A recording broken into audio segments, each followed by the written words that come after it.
2013, David Graeber coined the term bullshit jobs to describe the roles he believed were pointless or harmful. His article struck a chord, leading to widespread discussion, and his book, Bullshit Jobs: A Theory. David Graeber was an anthropologist who sadly died in 2020 at the age of 59. Graeber dissected the modern-day platform of the 9-to-5 work schedule through an historical lens. It all started with an article which got so much attention, he decided to reach out and ask people if they thought they were doing meaningful or pointless work.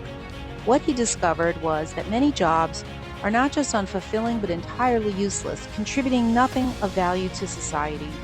This idea resonated so strongly that his work was quickly translated into multiple languages and discussed across the globe. Research and surveys of individuals suggest millions believe their work is socially pointless. So what does this perception mean for workers? Studies show those who view their jobs as socially useless experience lower job satisfaction and a lower sense of self-esteem. This underscores the importance of meaningful work for mental health and job performance. If workers feel their efforts are wasted, it can lead to dissatisfaction and even psychological distress. Let's look at work from an historical perspective. The modern concept of work and the idea of idleness as a problem or even a sin is relatively recent. Historically, work was characterized by intense bursts of activity followed by periods of relaxation, a pattern seen in activities like farming, building, and traditional tasks. This contrasts with today's constant work pace, such as the 9-to-5 schedule. Traditionally, work was irregular and unsupervised, with tasks like farming or house building alternating between busy and slow periods. Historically, idleness was seen more as a potential source of mischief rather than a moral failing. For example, in medieval times and earlier, idleness was avoided to prevent slaves or servants from plotting escape or rebellion. However, the modern view frames idleness as theft of time from an employer, a concept relatively new in human history. Ancient societies, like those of Greece and Rome, did not conceptualize labor in terms of renting time. Instead, they understood labor as tied to slavery or contractual arrangements for specific tasks. The idea of buying or owning a person's time as a distinct entity is a recent development emerging with the rise of wage labor and modern employment practices. Graeber suggests people believe their jobs are pointless because some jobs are indeed pointless or harmful. On the other hand, researchers like Sophia et al. Argue that job satisfaction might stem from unfavorable working conditions rather than inherent uselessness. Recent studies, including one using data from the 2015 American Working Conditions Survey, provides new insights.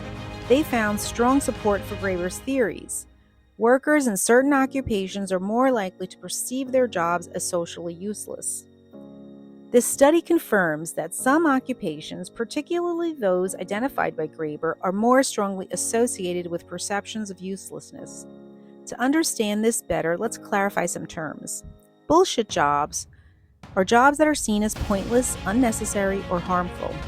Socially useless jobs are jobs perceived by workers as having no positive impact on society. Meaningful work, jobs that provide a sense of significance and purpose. The debate over bullshit jobs is more than a discussion about job satisfaction. It is about understanding the value and impact of work in our economy and society. If many jobs are indeed socially useless, it calls for a reassessment of how we define and value work. The inherent lack of meaningful purpose in many jobs exacerbates these dynamics. Without a sense of contributing to a greater good, minor office injustices become magnified. As we wrap up our exploration about David Graeber's bullshit jobs, it's clear that his work challenges us to rethink not just our careers, but our values around work and productivity. Graeber's insights push us to question the structures that perpetuate meaningless labor and to advocate for a future where work is not only necessary, but genuinely fulfilling. Whether you find yourself in a job you consider pointless or whether you're just seeking more meaning in your work, Graeber's arguments urge us to push for systemic changes that prioritize human dignity and purpose. Remember, it's not just about the jobs we do, but the broader systems that shape them. So as you go about your day, consider how you can contribute to a work culture that values genuine contribution and personal satisfaction. Your work should not only sustain you, but should also enrich you. And perhaps in rethinking the nature of work, we can all find more purpose in what we do.